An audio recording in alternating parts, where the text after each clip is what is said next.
বেলপাতা।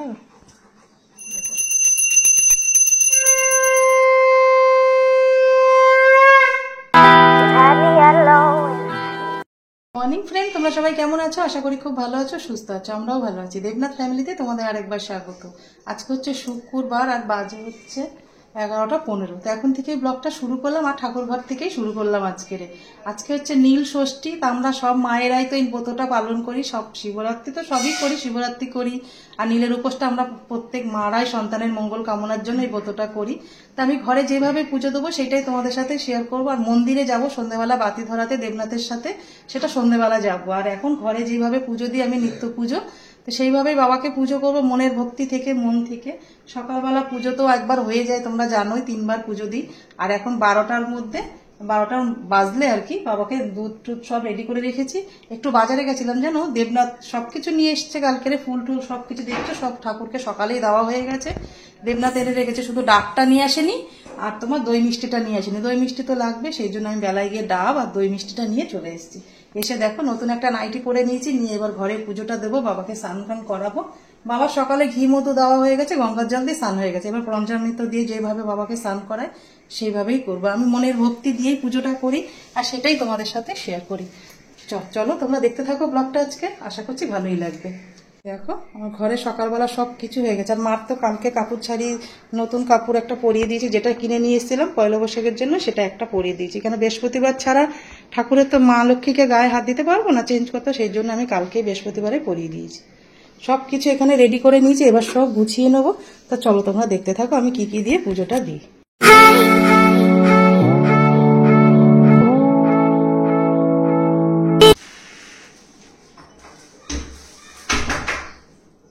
তারপরে বাবাকে ওখানে স্নান করি। বাবাকে তো সকালবেলা ঘি মধু মাখি গঙ্গার জল দিয়ে স্নান করে বসিয়ে রেখেছি। এইবার বাবাকে পরিষ্কার করবো, দুধ গঙ্গার জল টল দিয়ে স্নান করাবো। আমি ঘরেতে এইভাবেতেই প্রত্যেক দিন দিই পুজো, নিত্য পুজো।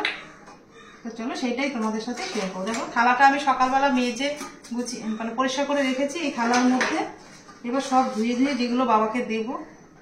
আর এই যে আম আমাদের দিতেই হবে, আজকে নীলের উপোস না হলে আমরা আম মুখে দিই না, প্রত্যেক বছর এটা তাই হয়ে আসছে। আজকে বাবাকে দেব, তারপরে কালকে পরশুদিন পয়লা বৈশাখ গেলে তারপরে আম আমরা পয়লা বৈশাখের দিনকেই খাবো।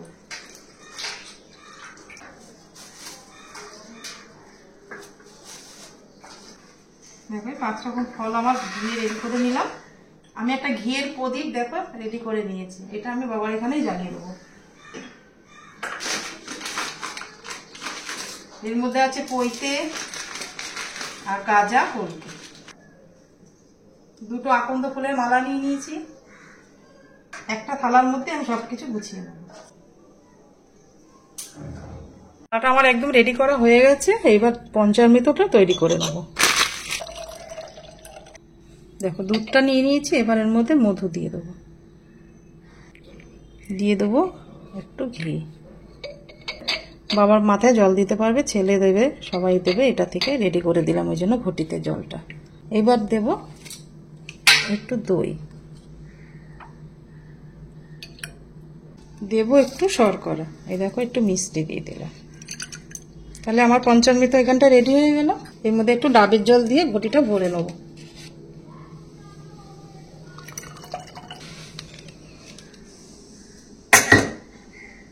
এই দেখো ঘিয়ের প্রদীপটা আমি এখানে রেখেছি। ঘিয়ের প্রদীপটা বাবার স্নান করানোর পরে এটা ধরিয়ে দেবো আমি।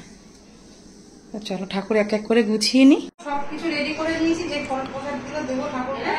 আর এই দেখো এই খাওয়াটা আমি এখানে রেডি করে দিলাম। এক এক করে সব প্রদীপগুলো জ্বালিয়ে দেবো, দিয়ে বাবাকে স্নান করাবো।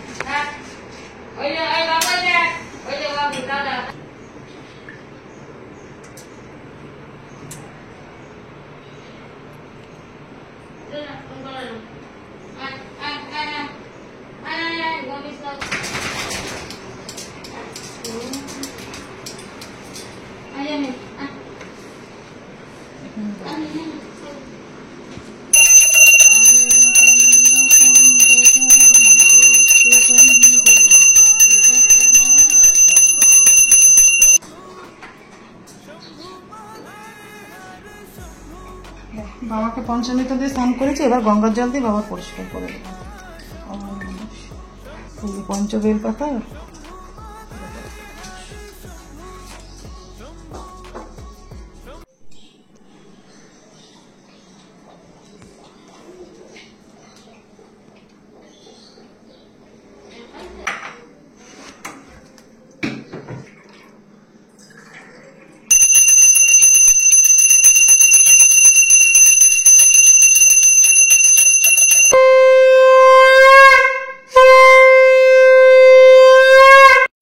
পুজো বাড়িতে আমার একদম হয়ে গেছে।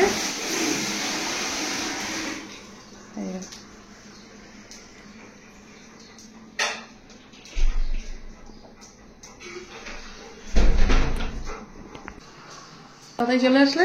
12টা বাজে। কাজের কাজ চলে আসলে না কিন্তু দিদা এনেছে। এখন মন্দিরে পুজো দিয়ে আসবো। এখন দুপুরবেলা ঘরে নিয়ে যাওয়ার কি হচ্ছে বাবা? তো সন্ধ্যাবেলা যাবো। সন্ধ্যাবেলা যাবি? আমাদের সন্ধ্যের বাতি জ্বালাতে যাবো।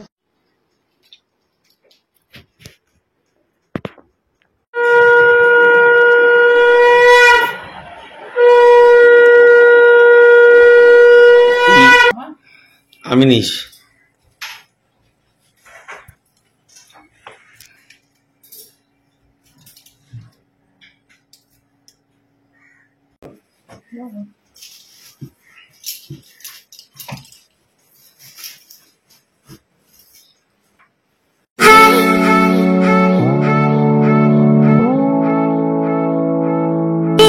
ফ্রেন্ড, অনেকক্ষণ পরে তোমাদের সাথে কথা। রেডি হয়ে নিয়েছি, দেবনাথ আর আমি যাচ্ছি যাদবপুরে যাবো আজকে একটু। আর এই ব্যাগের মধ্যে সবকিছু নিয়ে নিয়েছি, দুধ টুধ সবাই যাবে, শাড়িটা পরে দিয়েছি।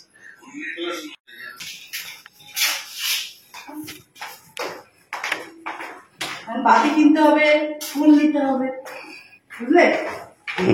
বুঝেছি। সামনে চলে আসো আমাদের ঘোড়ার গাড়ি। এখানে গাড়ি নামিয়ে নামি পুরো তুমি ভেঙেছো। সবাই এখনই পুজো দিচ্ছে। পুজো দুপুরবেলায় হয়ে গেছে বেশিরভাগ পুজোটা, তাই না? এটা তো নিয়ে সামনে ঝুলিয়ে আমি নিয়ে, তো দুধটা রয়েছে। দুধটা কি ঘটির দুধটার মধ্যে সব নিয়ে ওর মধ্যে গাডার দিয়ে নিয়েছি।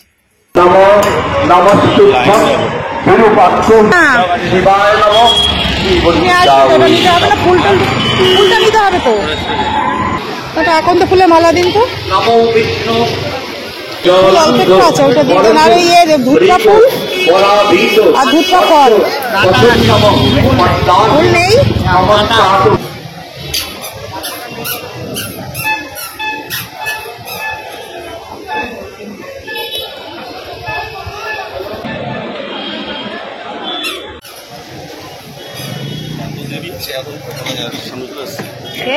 তো দেখো চলে এসেছি যেখানে পুজো দিতে আসবো বলেছে। কি ভিড় দেখছো তো, প্রচন্ড লাইন পড়েছে জানো। সন্ধ্যেবেলা সন্ধ্যের বাতি জ্বালতে সবাই আসে। তো এইখানে আসার ইচ্ছা ছিল আমার, বহু বছর ধরে অপেক্ষা করেছিলাম। তো এই বছর সত্যি আসতে পেরে ভীষণ ভালো লাগছে। তা আমাদের দোকানের সামনে তোমরা যেতে আসতে অনেকবার ঠাকুরের ভোগ নিতে এসেছি, তোমরা দেখেছো সামনেই মন্দিরটা পড়ে। শিব পার্বতীর মন্দির মানে মূর্তিও রয়েছে, আবার শিবলিঙ্গও রয়েছে। তো অনেকদিন ধরে ইচ্ছা ছিল তালদি থাকাকালীন যে আমি এখানে গিয়ে সবার সাথে একসাথে দাঁড়িয়ে পুজো দেবো। বাড়িতে একা একা পুজো দিতাম তো এই বছর এখানে আসতে পেরে ভীষণ ভালো লাগছে। তা চলো বাড়ি গিয়ে তোমাদের সাথে পরে আবার কথা হচ্ছে। কথা বলতে চলে আসলাম, যাওয়ার সময় কথা বলেছি, ওখানে গিয়ে একটু কথা বলতে পারিনি। ফুল কিনতে হলো, মিষ্টি ফল সবটাই ওখানে নিয়েছি, যা নিয়েছিল বাড়িতে সব পুজো দিয়ে দিয়েছি। আর দুধটা শুধু রেডি করে রেখেছিলাম বাবার পঞ্চামৃত দিয়ে, সেটা শুধু নিয়ে গেছে। আর সবটাই ওখানে কিনে নিতে হয়েছে। আর প্রচন্ড লাইন পড়েছিল, তোমরা তো দেখতেই পেলে, প্রচুর ভিড় ছিল ওখানে। ওখানে পুজোটায় প্রচন্ড ভিড় হয়। তো ওখানে ওই জন্য যাওয়ার খুব ইচ্ছা ছিল আমার। ওই বাড়ি থাকতে তালদি থাকতে ইচ্ছা ছিল, দেবনাথকে বলতাম, কিন্তু ট্রেনে যাওয়া আসা বলে ওই জন্য ওখানটা হয়ে ওঠেনি। তা ভগবান যখন চাইবে তখনই তোমাকে সেই জায়গায় তুমি তখনই যেতে পারবে, এছাড়া তুমি যেতে পারবে না যখন ওখান থেকে ডাকটা না আসবে। তা আজকে পুজো দিতে পেরে ভীষণ ভালো লাগছে। ঘরে তো সকালবেলা সব দিয়েছি পুজো, আমার তো ঘরে শিব ঠাকুর প্রতিষ্ঠা করা। ওখানে নিয়ম করে যা যেটুকু পারি আমি সেটুকু ভাবে ঠাকুরকে দেওয়ার চেষ্টা করেছি। আর সন্ধ্যেবেলা গিয়ে ওখানে বাতি ধরিয়ে পুজো দিয়ে আসলাম, ভীষণ ভালো লাগছে। তো অনেক দিনের ইচ্ছাটা আজকে পূরণ হলো। তা সকাল থেকে যে ব্লগটা শুরু করেছিলাম, ছোট্ট একটা ব্লগ তোমাদের সাথে শেয়ার করলাম নীল ষষ্ঠীর পুজোটা। তো তোমাদের কেমন লাগলো অবশ্যই কমেন্টে জানিও। আর ভালো লেগে থাকলে অবশ্যই লাইক কমেন্ট শেয়ার করো। আমার চ্যানেল নতুন হলে অবশ্যই সাবস্ক্রাইব করো।